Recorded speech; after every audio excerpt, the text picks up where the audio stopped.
نحمدہ و نصلی علی رسولہ الکریم۔ عزیزان محترم، میں Muhammad Aslam Dodi, chairman liberal party Pakistan آپ سے مخاطب ہوں، اور آپ دیکھ رہے ہیں liberal party Pakistan YouTube channel. عزیزان محترم،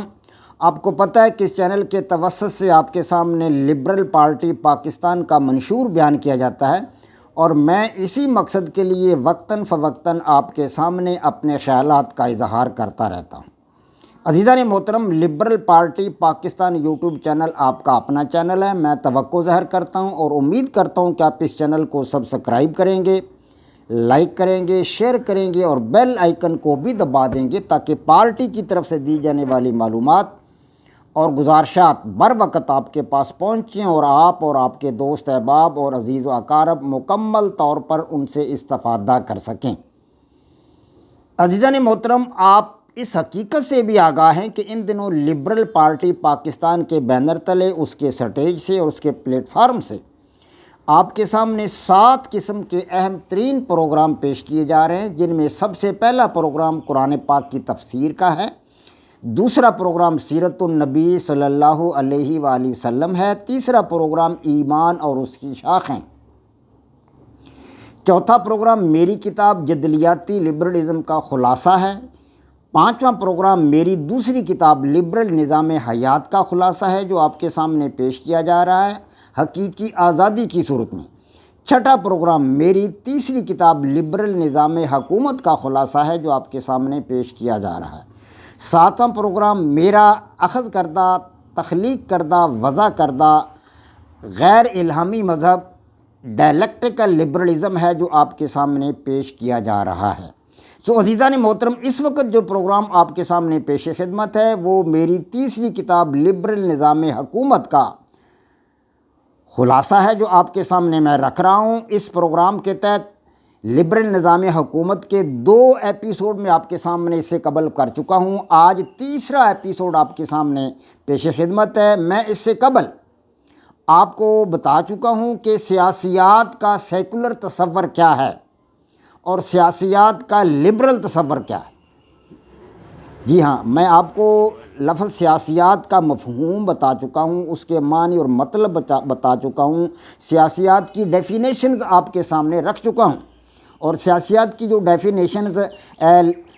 سیکولر دانشوروں نے کی ہے وہ بھی آپ کے سامنے میں نے رکھی ہے، اور سیاسیات کی جو ڈیفینیشن میں نے وضع کی ہے، میں نے خود تخلیق کی ہیں، وہ بھی میں نے آپ کے سامنے رکھی ہیں۔ گویا کہ سیاسیات کا سیکولر تصور اور لبرل تصور دونوں میں نے آپ کے سامنے رکھے ہیں۔ اب میں آپ کے سامنے لفظ ریاست، تو ریاست کا سیکولر تصور اور ریاست کا لبرل تصور یہ آپ کے سامنے میں رکھوں گا، لیکن آج پہلے دن آپ کے سامنے میں ریاست کا صرف نظریہ پیش کروں گا کہ ریاست کیسے وجود میں، کن کن مراحل سے گزر کر ریاست جو تھی وہ وجود میں آئی، یعنی ریاست کا صرف نظریہ، تھیوری، ریاست کا سیکولر تصور اور ریاست کا لبرل تصور آپ کے سامنے بعد ازاں رکھوں گا، بعد میں کسی اگلے ایپیسوڈ میں۔ آج فی الحال آپ کے سامنے ریاست کا نظریہ، ریاست کی تھیوری کہ ریاست کن مراحل سے گزر کر وجود میں آئی، یہ بات آپ کے سامنے رکھوں گا۔ عزیزان محترم، انسان جو ہے یہ مدنی الطبع واقع ہوا ہے۔ مدنی الطبع کا مطلب یہ ہے کہ انسان تنہا زندگی نہیں گزار سکتا۔ جی ہاں، غار کا انسان جب تنہا زندگی گزارتا تھا اس کو بڑی مشکلات پیش آتی تھیں، پھر بھی جب اسے کوئی ضرورت پیش آتی تھی، کھانے پینے کی چیزیں ختم ہو جاتی تھی تو وہ تلاش کرتا تھا کہ کہیں کوئی اور غار مل جائے تو کسی سے کھانے پینے کی کوئی چیز مل جائے۔ کھانے پینے کی چیزیں ان دنوں یہی ہوتی تھی، مطلب ہے درختوں کے کوئی پھل وغیرہ مل جانے، درختوں کی کوئی جڑیں مل جانی، ان کی کوئی کونپلیں مل جانی، یا کوئی جانور مطلب ہے خرگوش وغیرہ یا کوئی ہرن وغیرہ وہ پتھر سے مار کر اس کو بھون کر کھا لیتے تھے آگ پر، یہی تھا۔ تو ایسا انسان نے مل جل کر رہنا سیکھا، کیونکہ انسان کی ضروریات جو تھی وہ پوری نہیں ہوتی تھیں، تو ضروریات کی تکمیل کے لیے تو انسان نے جو تھا وہ مل جل کر انسانوں نے رہنا سیکھا۔ پہلے غار قریب بنائے، پھر مطلب جب جھونپڑے انہوں نے بنانا سیکھا انسانوں تو پھر جھونپڑے قریب بنا لیے۔ اس طرح یہ انسانوں کی مطلب جو تھی تہذیب و تمدن کے لحاظ سے انسان ایسا آگے بڑھتا گیا، اور جب انسان کی ضروریات زیادہ بڑھ گئیں تو پھر انہوں نے مطلب چھوٹی چھوٹی بستیاں مطلب جو تھیں وہ آباد کر لیں، جھونپڑوں سے لوگ نکل کر بستیوں میں آباد ہو گئے، اور پھر چھوٹی چھوٹی بستیوں سے بڑی بڑی بستیاں آباد کر لیں، اور اس طرح انسانوں کے تعلقات کو آپس میں منضبط کرنے کے لیے، ان کو انسانوں کے تعلقات کو باہم جوڑنے کے لیے جو تھا نا، ایک ایسی طاقت کی ضرورت محسوس ہو رہی تھی کہ جس کے پاس اپنے احکامات منوانے کے لیے قوت اور صلاحیت ہو۔ جی ہاں، یہ ایک ضرورت محسوس کی جا رہی تھی۔ انسانوں نے جب بستیاں بنائی نا تو اس وقت یہ ضرورت تھی، پہلے بھی ضرورت تھی، اس وقت تو ان کو خاص طور پر یہ ضرورت محسوس ہو رہی تھی کہ کوئی طاقت ایسی ہو جو ان سارے انسانوں کو منضبط کرے اور ان کو اکٹھا کر کے مطلب ہے وہ چلائے۔ اس کے پاس ایسی طاقت ہو، اس کے پاس ایسی صلاحیت ہو کہ وہ ان سب کو منضبط کرے، ان سب کو اکٹھا کر کے جو ہے نا کسی ضابطے کے تحت وہ چلائے۔ تو قدیم ادوار جو تھے ان میں یہ طاقت جو تھی وہ خاندان کے پاس تھی۔ جی ہاں، خاندان کے جو بڑا آدمی تھا اس کو سربراہ مقرر کر لیا گیا تھا، اور اس کو مطلب ہے یہ طاقت اس کے ہاتھ میں تھی۔ وہ چھوٹوں کو مطلب ہے چلاتا تھا اپنی مرضی سے،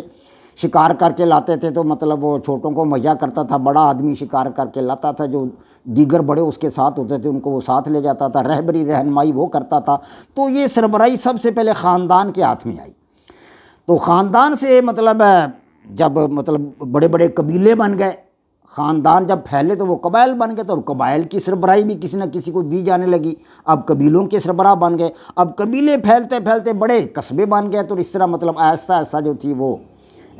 بڑے گروہوں کے اندر حاکمیت کا تصور ابھرنے لگا کہ قبائلی سردار بنائے جانے لگے۔ ہاں جی، علاقوں کے سردار بن گئے، قبائلی سردار بن گئے۔ تو پھر جب یہ علاقے مطلب ہے چھوٹے چھوٹے قصبوں سے آگے بڑھ کر بہت بڑے بڑے قصبے بن گئے اور بہت علاقے تک یہ مطلب آبادی پھیل گئی، تو اس وقت ریاست کا تصور وجود میں آیا، کیونکہ سارا انتظام چل نہ سکتا تھا۔ تو اس طرح جو تھا مطلب تہذیب و تمدن کے اضافے کے ساتھ ساتھ جو تھا وہ ریاست کا تصور وجود میں آیا، ریاست وجود میں آئی، اور پھر اس طرح ریاست کو چلانے والے ایک حاکم کا تصور جو تھا وہ وجود میں آیا، اور ایسا ایسا یہ نظام جو تھا وہ بڑھتا چلا گیا، ترقی کرتا چلا گیا، اور آج یہ کس نہج پر ہے؟ آج بادشاہتیں ہیں، آج حکومتیں ہیں، آج جمہوری حکومتیں بھی ہیں، آج سوشلسٹ نظام بھی دنیا میں موجود ہے، کمیونسٹ نظام بھی دنیا میں موجود ہے،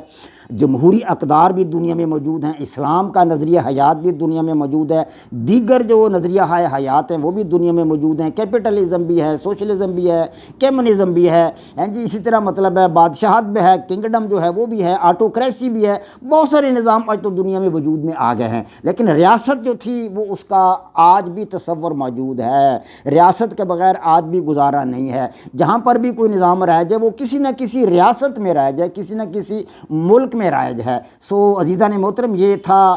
ریاست کا ایک نظریہ، ریاست کی ایک تصویر کہ وہ کس طرح ریاست جو تھی وہ وجود میں آئی۔ انشاءاللہ العزیز آئندہ آپ کو بتاؤں گا کہ ریاست کا لبرل تصور کیا ہے اور ریاست کا سیکولر تصور کیا ہے، وہ انشاءاللہ کل یا پرسوں کے ایپیسوڈ میں انشاءاللہ آپ کے سامنے واضح کروں گا۔ تو یہ لبرل نظام حکومت کا تیسرا ایپیسوڈ تھا جو میں نے آپ کے سامنے رکھا۔ وما علینا الا البلاغ۔ پاک فوج زندہ باد، پاکستان پائندہ باد۔